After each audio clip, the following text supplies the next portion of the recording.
দীর্ঘ 10 বছর পর আন্তর্জাতিক অপরাধ ট্রাইব্যুনালে দাখিল করা লোমহর্ষক অভিযোগের নথি থেকে বেরিয়ে এসেছে এক মর্মান্তিক ও শিউরে ওঠার মতো চিত্র।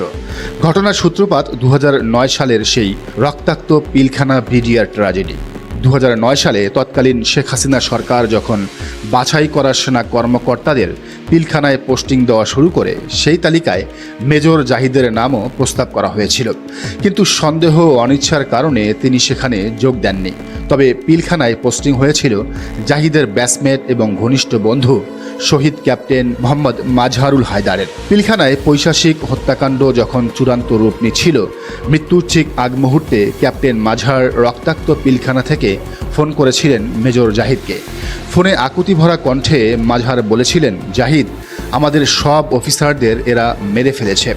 স্তম্ভিত জাহিদ তখন জিজ্ঞেস করেছিলেন, কারা মারছে মাজহার? ক্যাপ্টেন মাজহারের শেষ উত্তরটি ছিল অত্যন্ত বিস্ফোরক। কিছু হিন্দিভাষী ব্যক্তি যারা বিডিআরের পোশাক পরে আছে, কিন্তু এদের পিলখানায় আমরা এর আগে কখনোই দেখি, অর্থাৎ ভারতীয় বাহিনী।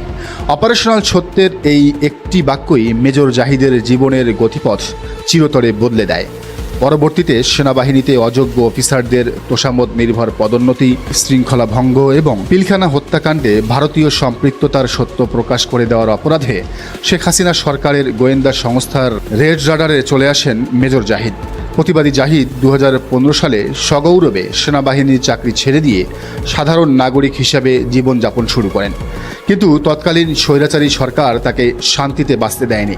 হত্যাকাণ্ডের আগের দিন 2 সেপ্টেম্বর 2016 রাত 10টা তার স্ত্রী জেবুন নাহার এবং তাদের 2 নিষ্পাপ শিশু সন্তানকে চোখ বেঁধে তুলে নিয়ে যায় আইনশৃঙ্খলা রক্ষাকারী বাহিনীর সদস্যরা। অজ্ঞাত স্থানে নিয়ে নির্যাতন চালানোর সময় আকুল হয়ে কান্নাকাটি করে জেবুন নাহার জানতে চেয়েছিলেন, আমার স্বামী কোথায়? তখন ডিবি ও সিটিটিটির বর্বর কর্মকর্তারা রক্ত হিম করা কণ্ঠে হুমকি দিয়ে বলেন, তুই আর তোর জামাই জঙ্গি। এই স্বীকারোক্তি যদি না দিস, তবে তোকেও তোর জামাইয়ের কাছে পাঠিয়ে দেওয়া হবে। পরক্ষণেই এক পুলিশ কর্মকর্তা নির্মম হেসে বলে ওঠে, তোদের মেজর জাহিদকে আমরা শেষ করে দিয়েছি। স্বামীকে হারানোর শোকে পাথর হয়ে যাওয়া জেবুন নাহার তার 2 অবুঝ কন্যা শিশুকে এরপর টেনে হিঁচড়ে নিয়ে যাওয়া হয় ডিবির গোপন বন্দিশালা কথিত আয়না ঘরে। দীর্ঘ 4 মাস 7 দিন আলোর মুখ দেখতে পারেননি তারা।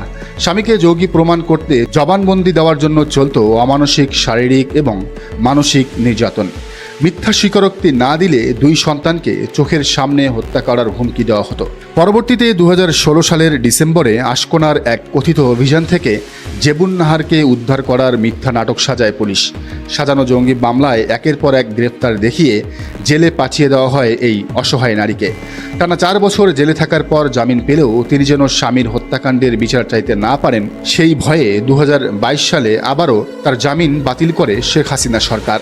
অবশেষে 2024 সালের 5 আগস্ট ছাত্র জনতার বিপ্লবে ফ্যাসিবাদের পতনের পর 31 আগস্ট কারামুক্ত হন শহীদ মেজর জাহিদের স্ত্রী। রাষ্ট্রের পৈশাচিক চাদর এতটাই ভারী ছিল যে মৃত্যুর পর মেজর জাহিদের মৃতদেহকেও সম্মান দেওয়া হয়নি। ঢাকা মেডিকেল কলেজের মর্গে দীর্ঘদিন পড়ে থাকার পর পরিবার লাশের দাবি করলেও তা দেওয়া হয়নি। টানা 2.5 বছর পর বেওয়ারিশ হিসেবে আঞ্জুমান মফিদুল ইসলামের কাছে হস্তান্তর করে জুরাইন কবরস্থানে তিল তিল করে মাটি চাপা দেওয়া হয় এক দেশপ্রেমিক সেনা কর্মকর্তার শরীরকে। দীর্ঘ প্রায় 1 দশকের প্রতীক্ষার পর আন্তর্জাতিক অপরাধ ট্রাইব্যুনালে জঘন্যতম এই হত্যা এবং গুমের আনুষ্ঠানিক বিচার প্রক্রিয়া শুরু হয়েছে।